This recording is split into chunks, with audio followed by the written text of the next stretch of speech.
گھروں کا جو ماحول ہے اس میں دین سے دوری ہوتی چلی جا رہی ہے.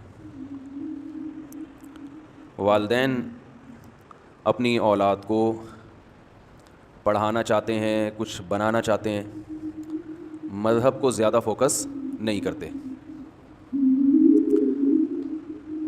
زور اس پر زیادہ ہے کہ یہ کچھ بن جائے, کچھ عزت حاصل کر لے, کچھ کمانے کے قابل بن جائے. مذہب سے تھوڑا بہت لگاؤ ہے, جیسے کھانے میں اصل مقصد کھانا ہوتا ہے, اس کے ساتھ تھوڑی سی چٹنی, تھوڑا سا اچار, وہ ٹیسٹ کو بڑھانے کے لیے. تھوڑا سا مذہب کا تڑکا وہ چاہیے, لیکن تھوڑا سا چاہیے. اس کی وجہ سے گھروں میں جو ایک روحانیت کا ماحول ہے وہ آہستہ آہستہ ختم ہو رہا ہے. اسکولوں کا, کالجز کا, یونیورسٹیوں کا جو حال ہے وہ آپ کے سامنے ہے. اس میں تربیت کا تو سوال ہی پیدا نہیں ہوتا. تربیت کے کچھ بنیادی اصول تھے, وہ اصول ہی چینج کر دیے ہیں. بڑوں کو سکھایا جا رہا ہے کہ چھوٹوں کا ادب کرو, شفقت نہیں بلکہ باقاعدہ ادب کرو. چھوٹوں پہ کوئی ذمہ داری نہیں ہے کہ اس نے بڑے سے کیسے بات کرنی ہے. ماتحتوں کو سکھایا جا رہا ہے کہ اپنے بڑوں سے بغاوت کرو, اور اس بغاوت کا نام آزادی. کچھ دن پہلے میں نے دیکھا کہ کسی نے اپنے چھوٹے بچے پہ ہاتھ اٹھایا, تو اس پر بات چلنا شروع, میں پورا واقعہ بیان نہیں کروں گا, کسی کی توجہ اس طرف نہ چلی جائے. تو اس پر بحث چلنا شروع ہو گئی کہ بچوں کے جو حقوق ہیں ان حقوق کا تقاضا یہ ہے کہ بچوں پہ سختی نہ کی جائے. اور پھر مثال دینے لگے کہ ان دوسرے ملکوں میں بچوں کے ساتھ کتنی بچوں کو عزت دی جاتی ہے. بچوں پہ والدین اگر ہاتھ اٹھاتے ہیں تو فوراً پولیس انوالو ہو جاتی ہے. تو ہم لوگ بہت ساری چیزیں یورپ سے لے رہے ہیں, مغرب سے لے رہے ہیں, آنکھیں بند کر کے. یہ نہیں دیکھ رہے کہ کیا وہ کلچر یا وہ ماحول, معاشرہ جو ہم وہاں چاہتے ہیں وہ ہمارے معاشرے میں ایڈجسٹ ہو سکتا ہے کہ نہیں ہو سکتا. بس ایک چیز ہے کہ گورے نے ترقی کی ہے, لہذا گورا ہر چیز میں ہم سے آگے, ہر چیز وہاں سے لو. گورے نے ترقی کی ہے, گورے نے ترقی کی, گورا پڑھا لکھا ہے, ہر چیز آنکھیں بند کر کے وہاں سے آ رہی ہے. یہاں تک کہ عجیب بات کہ گورے کی سائنس کو بنیاد بنا کے قرآن کا انکار کیا جا رہا ہے کہ گورے کی جو ریسرچ ہے سائنس کے بارے میں, قرآن میں اس کا تذکرہ نہیں ملتا. تو پاگل پنے کی انتہا ہے. قرآن کا یہ دعویٰ ہی نہیں ہے کہ یہ کوئی سائنس کی کتاب ہے, نہ یہ ٹاپک ہے اس کا. قرآن میں ڈائناسورس کا ذکر کیوں نہیں ہے, قرآن میں یہ کیوں نہیں ہے, یہ کیوں نہیں ہے, جو اب یعنی سائنس کی جو تھیوریز ہیں نا, یا جو ان کی ریسرچ ہے اس سے متعلق قرآن کیوں بات نہیں کرتا. اب آپ ایک بات بتائیں, اگر 1400 سال پہلے قرآن نازل جب ہوا تھا اس میں ڈائناسورس کا بھی تذکرہ ہوتا, تو آپ صلی اللہ علیہ وسلم کے لیے اپنی نبوت کو منوانے کے ساتھ ساتھ ایک اس سے بڑا مشکل کام ڈائناسور کے وجود کو منوانا. وہ کیسے مانتے عرب کے بدو کہ یہ تھا, کہتے یہ پتہ نہیں کیسی باتیں کر رہے ہیں, اور منوا کے کیا حاصل ہو جانا تھا. یعنی انسان کی جو پریکٹیکل لائف ہے, سیدھا راستہ ہے, اس کا ڈائناسور سے کوئی تعلق ہے؟ سمجھ میں آ رہی ہے بات؟ قرآن 1400 سال پہلے بتاتا کہ پانی میں ہائیڈروجن کے 2 اور آکسیجن کا 1 مالیکیول ہے جس سے بن کے پانی وجود میں آیا ہے. یہ سائنس کی تحقیق ہے نا, جو اب ہے, پہلے نہیں تھی. تو اس سے قرآن کو کیا حاصل ہو جاتا؟ آپ صلی اللہ علیہ وسلم جو کتاب لے کر آئے, جو لوگوں کو ہدایت کے راستے پہ چلا رہی ہے, اس کتاب کا برحق ہونا ثابت کرنا یہ آسان ہوتا یا اور مشکل ہو جاتا؟ تو اور مشکل ہو جاتا. وہ کہتے ہیں یہ کہاں سے ہائیڈروجن کے 2 اور آکسیجن کا یہ کہ کیا ہے, کہاں سے آئے؟ تو آپ لیبارٹری میں لے جا کے ان کو دکھاتے. پھر ایک چیز نہیں ہے, لاکھوں چیزیں ہیں. جب انسان پاگل ہوتا ہے نا, جب کسی کی مخالفت اور ضد پہ اڑ جائے تو اکثر لوگ اعتدال کا راستہ چھوڑ دیتے ہیں. یہی حال آج کل کے ملحدین کا ہے, جن کو قرآن پہ اعتراضات ہوتے ہیں کہ قرآن میں سائنس کی باتیں کیوں نہیں ہیں. یہ موضوع سے میں ہٹ رہا ہوں, لیکن ایک بات, قیام و طعام تو چلتا ہے نا راستے میں.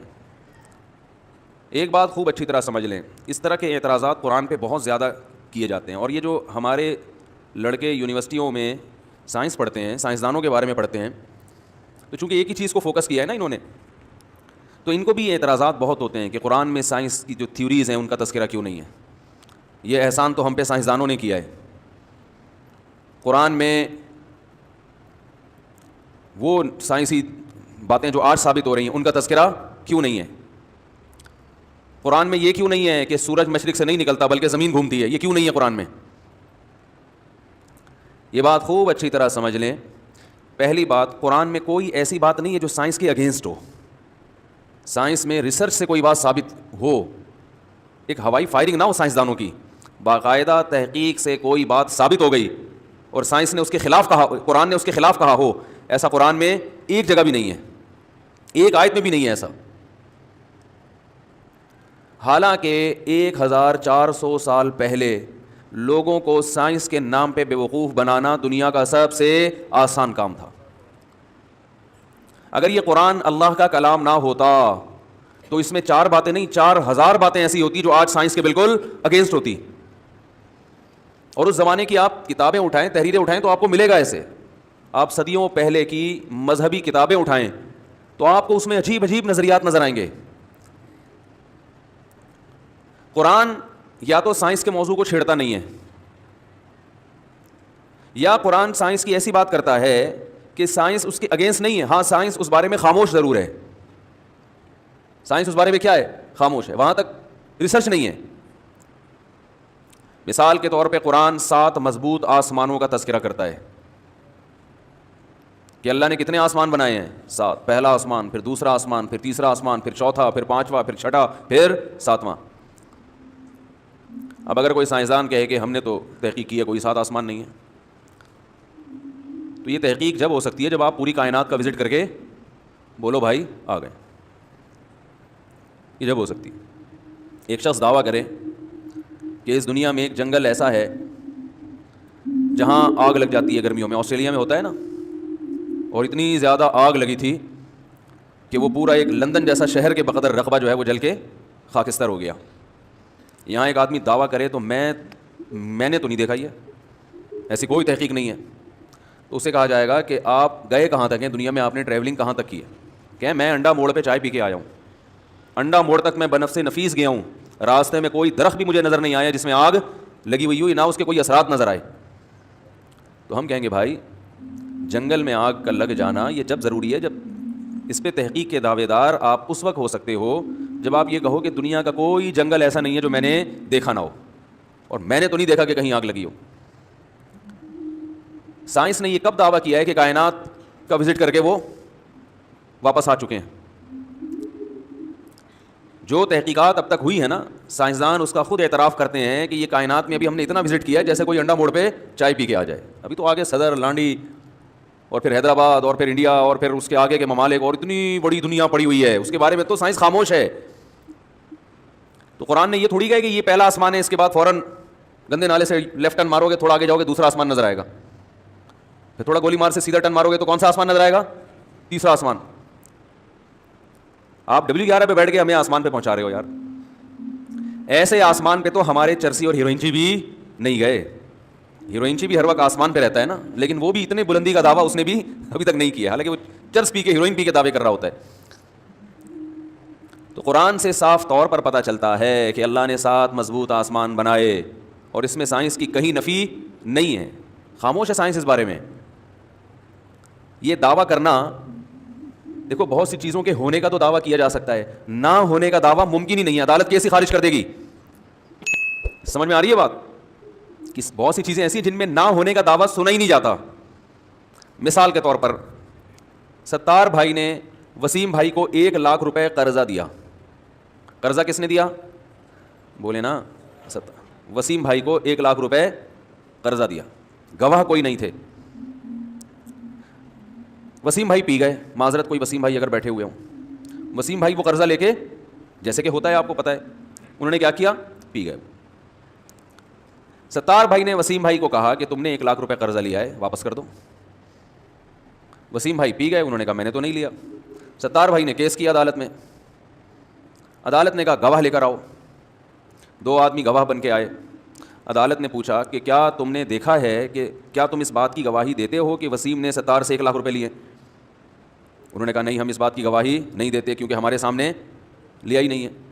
عدالت کہتی ہے کہ اچھا پھر اس بات کی گواہی دیتے ہو کہ انہوں نے نہیں لیے؟ بولو بھائی، انہوں نے وسیم نے ستار سے 1 لاکھ روپے نہیں لیے، اس کی گواہی دیتے ہو؟ اگر وہ کہیں کہ ہم گواہی دیتے ہیں کہ وسیم نے ستار سے 1 لاکھ روپے نہیں لیے، تو عدالت پوچھے گی کیا تم 24 گھنٹے وسیم کے ساتھ چپکے ہوئے ہو؟ اس پر تو گواہی دی جا سکتی ہے کہ لیے ہیں۔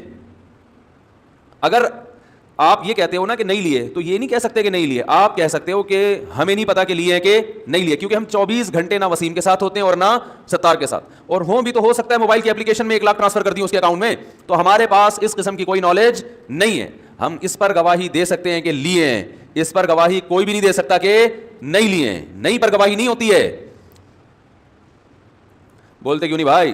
نہیں پر گواہی اس وقت ہوگی جب کوئی خاص ٹائم بتایا جائے کہ ہفتے کے دن 5 بجے اس نے پیسے لیے ہیں، تو گواہ کہہ سکتے ہیں ہفتے کے دن 5 بجے تو ہم اس کے گھر میں بیٹھے ہوئے تھے، ہمارے سامنے نہیں دیے، اس کا مطلب ہم گواہی دیتے ہیں کہ اس نے پیسے نہیں دیے۔ لیکن جنرلی جب کوئی گواہ طلب کیے جاتے ہیں تو وہ کسی چیز کے ہونے پر گواہی دیتے ہیں، نہ ہونے پر گواہی نہیں دیتے۔ نہ ہونے پر گواہی جب دی جائے گی جب نہ ہونا آپ کے علم کے دائرہ کار میں آتا ہو۔ جیسے اللہ نے کرے کوئی بم پھٹا، 2 آدمیوں نے گواہی دی کہ بم پھٹا ہے، 4 کہہ رہے ہیں نہیں پھٹا، اور اس بیس پہ کہہ رہے ہیں کہ بھائی اگر وہاں بم پھٹا ہوتا تو ہم بھی وہاں تھے، ہمیں تو سنائی نہیں دیا، اس کا مطلب ہے بم نہیں پھٹا۔ تو یہ گواہی دے سکتے ہیں کہ بھائی یہ 2 گواہ جھوٹ بول رہے ہیں، اس لیے کہ بم کا جب پھٹتا ہے تو 2 آدمیوں کو سنائی نہیں دیتا، جتنے لوگ اس موقع پر موجود ہیں سب کو سنائی دیتا ہے۔ تو یہاں بم کا پھٹنا یا نہ پھٹنا ان کے علم کے دائرے میں آتا ہے۔ تو اگر سائنسدانوں نے پوری کائنات کا وزٹ کر لیا ہوتا، کائنات کا چپا چپا دیکھ لیا ہوتا، پھر وہ یہ دعویٰ کرتے کہ ہمیں 7 آسمان مارکیٹ میں نظر نہیں آئے، پھر ہم کہتے ہیں کہ سائنس اور قرآن ایک دوسرے کے کیا جا رہے ہیں؟ اگینسٹ۔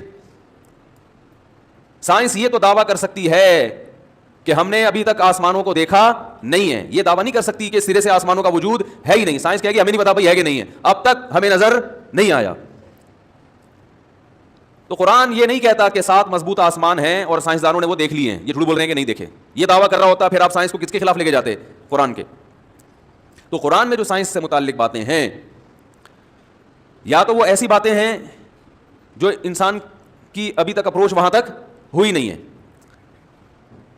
یا وہ ایسی باتیں ہیں کہ آپ کو وہ سائنس کے خلاف لگتی ہیں اس لیے کہ آپ عربی لغت سے واقف نہیں ہیں، عرب کے محاوروں سے واقف نہیں ہیں۔ دیکھو میں جب تقریر کرتا ہوں، جی کیا ہو گیا بھائی؟ الفا بھائی گیا تو صحیح تو چل رہا تھا ابھی۔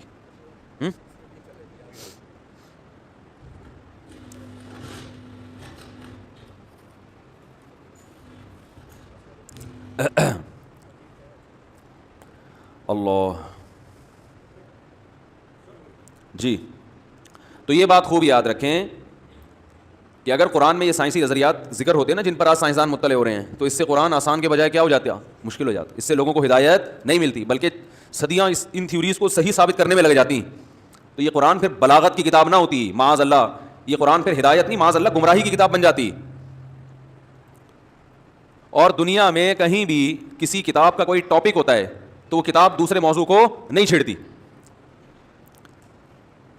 دیکھو لا قوانین جہاں بھی لکھے ہوئے ہوتے ہیں، آپ کسی وکیل سے پوچھیں کہ جو لا کی کتاب کوئی لا کے دو مجھے جس میں قانون لکھا ہوا ہو، آئلی قوانین، فوجداری قوانین، اس کتاب میں کہیں ایک جگہ پہ پانی کا فارمولہ دکھا دیں ہے بھائی کہ ہائیڈروجن کے 2 ہوتے ہیں، آکسیجن کا بولو نا بھائی ایک ہوتا ہے، کہیں دکھا دیں۔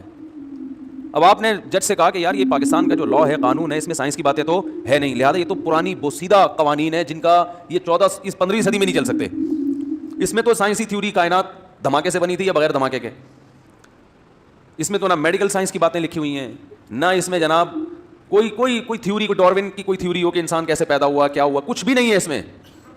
یہ ہمیں پرانے زمانے کی طرف لے کے جا رہی ہے یہ کتاب، اس کے قوانین کو فالو نہیں کیا جا سکتا۔ تو جواب کیا دے گا بھائی؟ کس نے کہا کہ یہ کوئی سائنسی تھیوریز پیش کرنے کی کتاب ہے؟ یہ لا ہے، اس میں قانون ہے۔ تو قانون کی کتابیں، نظریات درست کرنے کی کتابیں، ان کا ٹاپک سائنس ہے نہیں، اور یہ قرآن کا عیب نہیں ہے، یہ قرآن کی خوبی ہے کہ اس نے ٹاپک کو فوکس کیا ہے۔ قرآن اگر سائنس کی بات کرتا ہے تو وہ سائنس جو ہر پاگل سے پاگل کی سمجھ میں آسانی سے آ جائے, اس میں آپ کو سائنسدانوں سے مدد نہ لینی پڑے.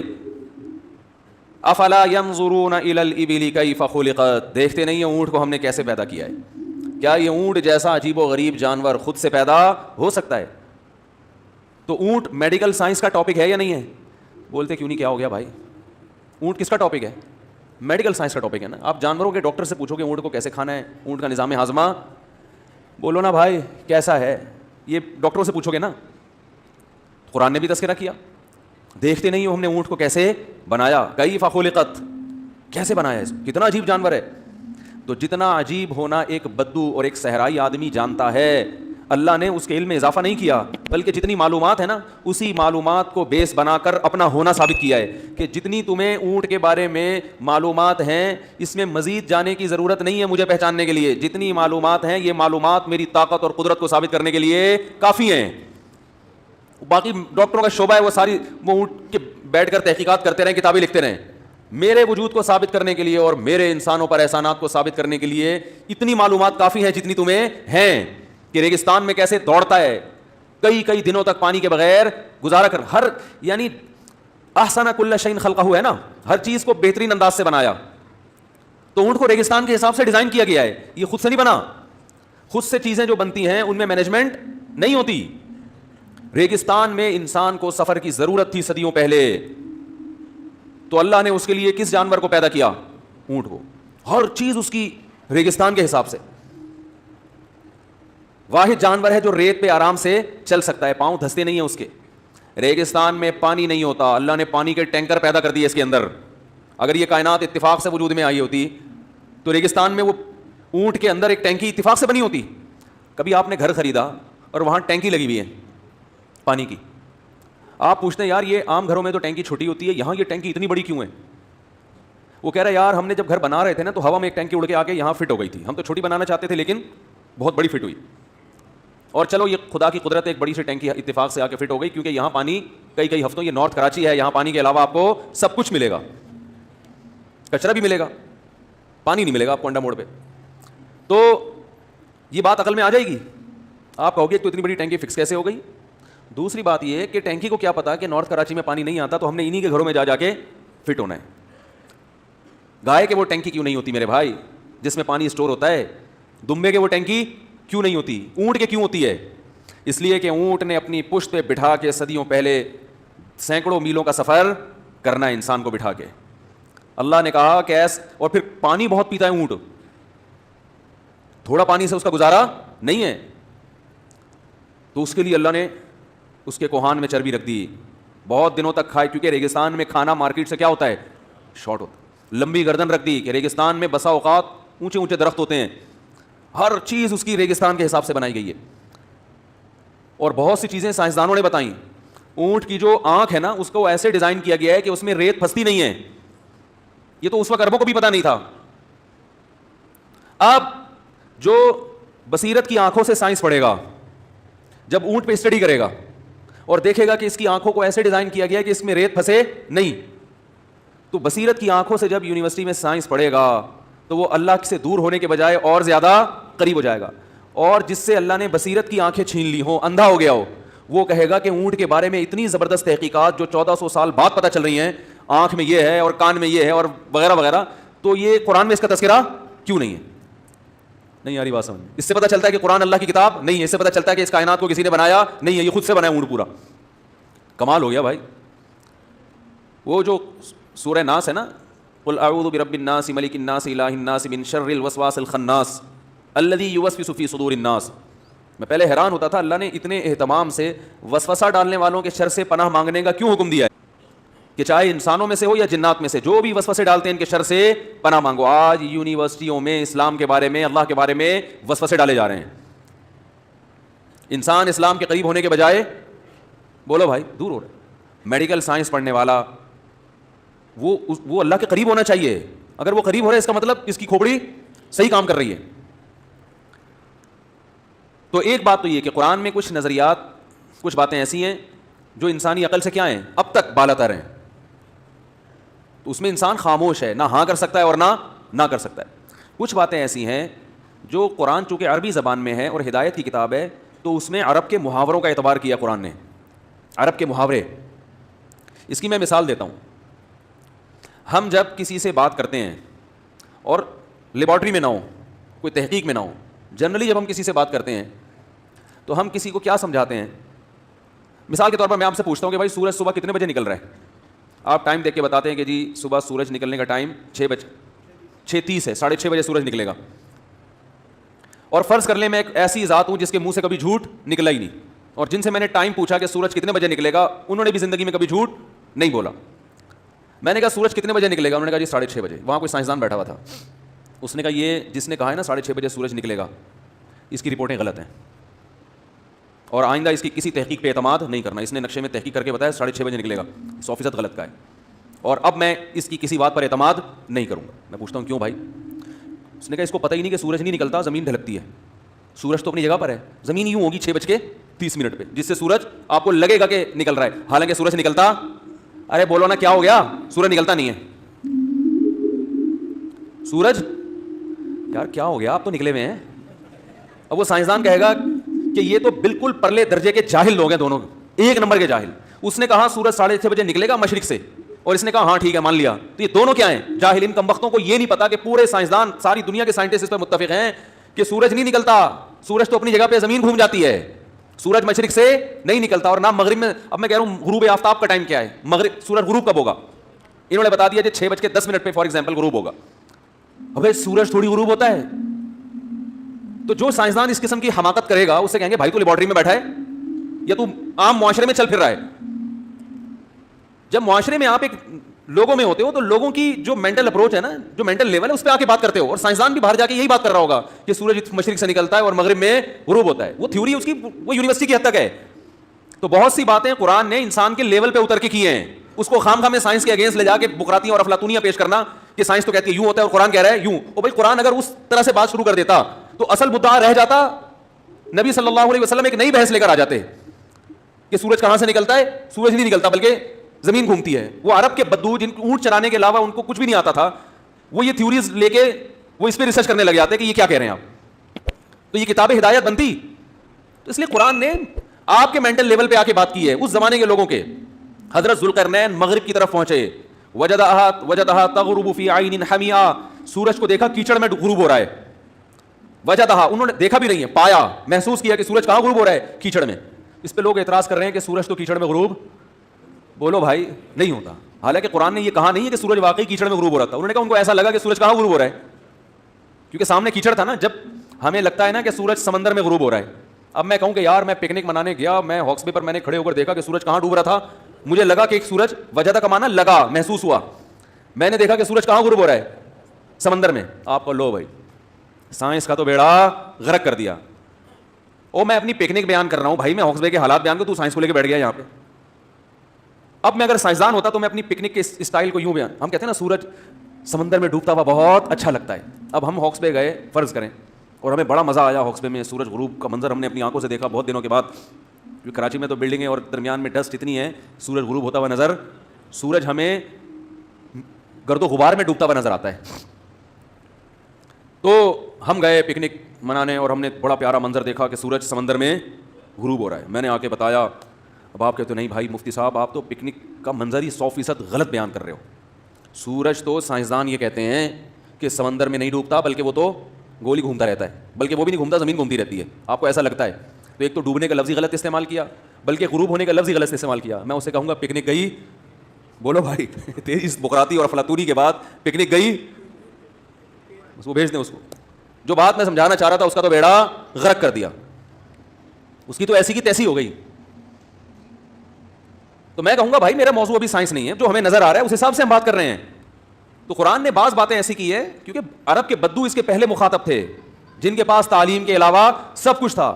تو قرآن ان کے مینٹل لیول پہ آ کے بات کرتا ہے,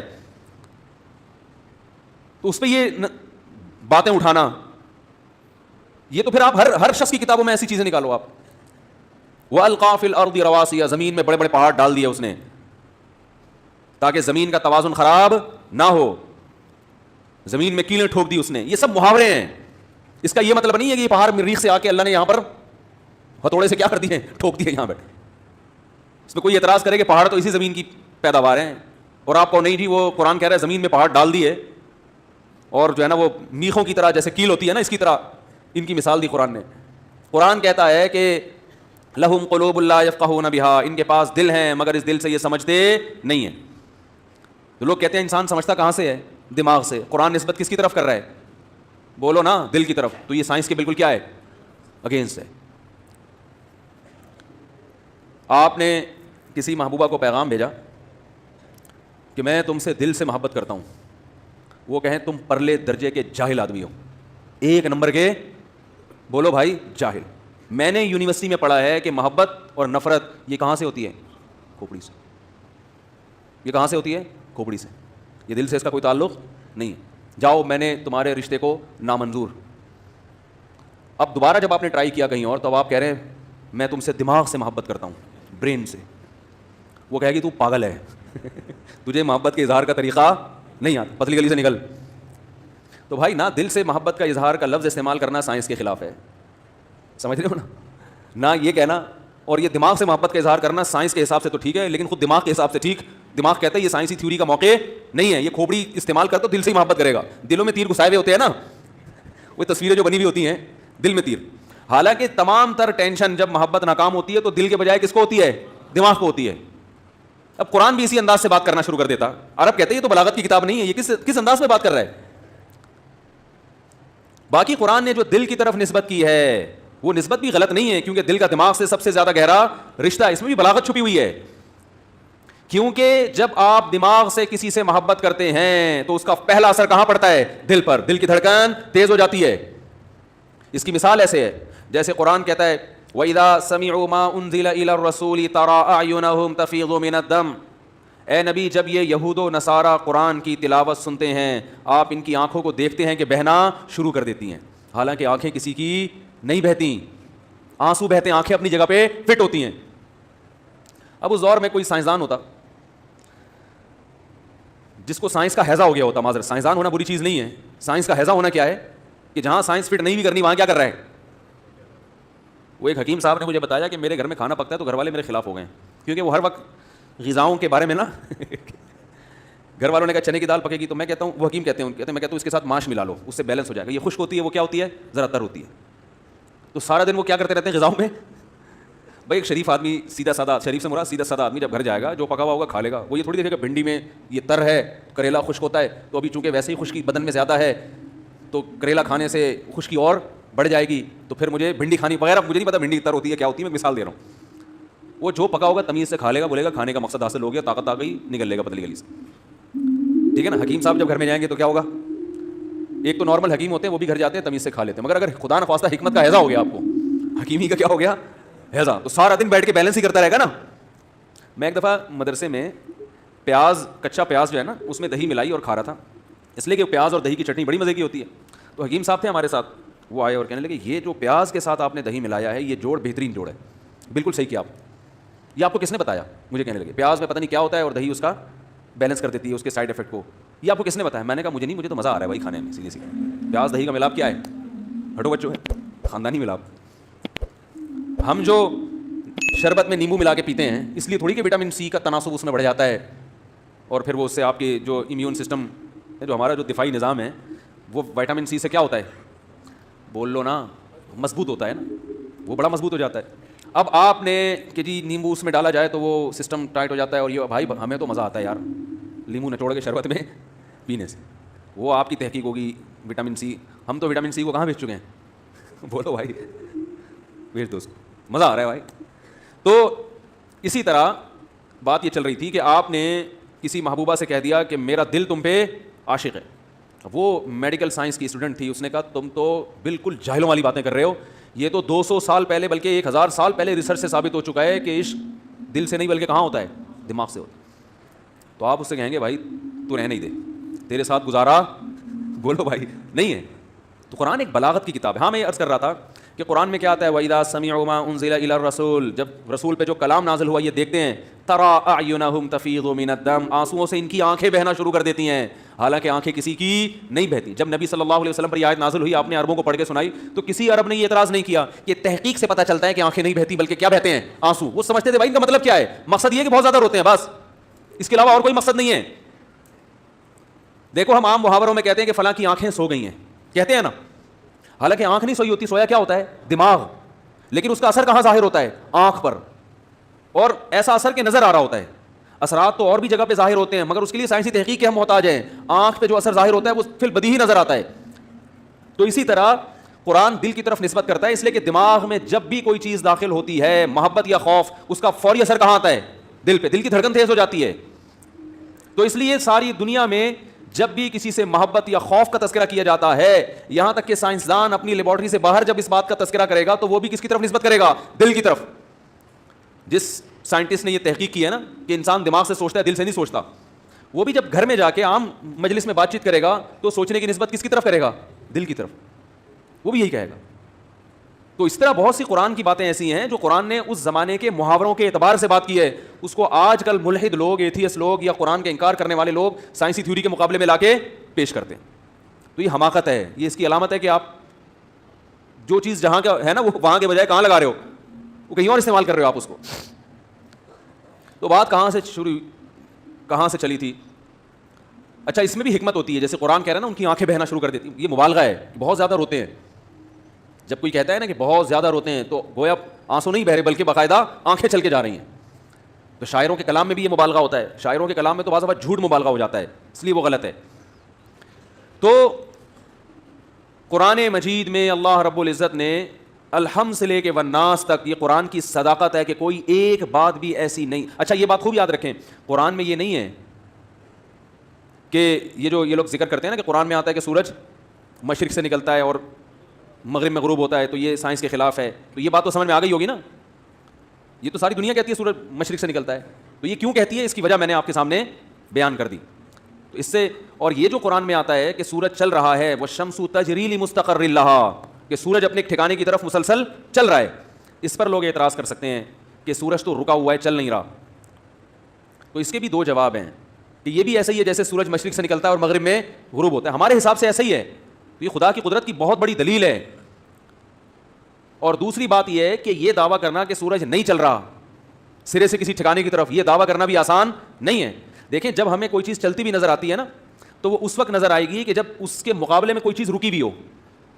آپ چلتی ہوئی ٹرین میں بیٹھے ہوتے ہیں، آپ کو چلتی ہوئی لگتی ہے اس لیے کہ باقی تمام چیزیں نہیں چل رہی ہوتی، لیکن اگر سب چیزیں چل رہی ہیں، دیکھو ہم بھی چل رہے ہیں نا ابھی، ارے زمین گھوم رہی ہے تو ہم بھی گھوم رہے ہیں، لیکن آپ کو محسوس ہو رہا ہے کہ ہم گھوم رہے ہیں، اس لیے کہ آپ کے ساتھ ساری چیزیں کیا ہو رہی ہیں، کیا ہو گیا، ہمارے ساتھ ساری چیزیں گھوم رہی ہیں. تو نظام شمسی کا جو سسٹم ہے نا، سورج زمین سورج کے گرد اور اپنے محور کے گرد بھی گھوم رہی ہے. تو سورج آپ کو اس وقت چلتا ہوا نظر آئے گا جب زمین رک جائے اور سورج اپنا چلتا چلا جائے، ٹھیک ہے نا، پھر آپ کو لگے گا عین ممکن ہے یہ نظام شمسی پورے سسٹم کے ساتھ چل رہا ہو یہ، کیونکہ قرآن میں اللہ کا ارشاد ہے کل فی فلک یسبحون، یہ تمام کے تمام ایک خاص دائرہ ہے جس میں یسبحون تیر رہے ہیں. تیرنے کا لفظ استعمال کیا جس میں یہ بھی پتہ چل گیا کہ تمہیں ان کی حرکت کا ادراک ہونا بہت مشکل ہے، کیونکہ جب انسان چلتا ہے نا تو جھٹکے آتے ہیں چلتے ہوئے، جب تیرتا ہے تو کیسے اسموتھ چل رہا ہوتا ہے وہ. تو اللہ نے فرمایا جتنے اجرام بڑے بڑے ہم نے بنائے ہیں کل تمام کے تمام فی فلک، ایک خاص دائرہ ہے جس میں موو کر رہے ہیں، جس میں چل رہے ہیں یہ. اب آپ بتاؤ 1400 سال پہلے قرآن نے کہا کہ یہ سب ایک دائرے میں کیا ہیں، چل رہے ہیں. تو یہ بات اس دور میں کی جا سکتی تھی. اس دور کے جو سائنسدان ہمیں ملتے ہیں نا جو پھینکو قسم کے، ان میں ہم نے بھی مدرسوں میں کتابیں پڑھی ہیں نا تو اس دور کی تھیوریز بھی پڑھی ہیں. اس میں یہ کہ یہ جو ستارے ہیں نا یہ آسمان سے کیا ہوئے ہیں، کیل سے ٹھوکے ہوئے ہیں بھائی، یہ جڑے ہوئے ہیں، چپکے ہوئے ہیں آسمان سے. اگر قرآن اللہ کا کلام نہ ہوتا تو قرآن بھی یہ بات نقل کرتا. جو عرب میں رائج تھی وہ یہی بتاتا کہ یہ آسمان سے کیا ہوئے ہیں، چپکے ہوئے ہیں یہ. تو یہ قرآن کی بلاغت ہے کہ قرآن نے ایک بات بھی 1400 سال پہلے، جبکہ بہت سارے غلط سائنسدانوں کے نظریات معاشرے میں رائج تھے، ایک نظریہ بھی قرآن نے ان کا قبول نہیں کیا اور اس کو اپنی کتاب میں جگہ نہیں دی ہے، ایک بھی نہیں ہے.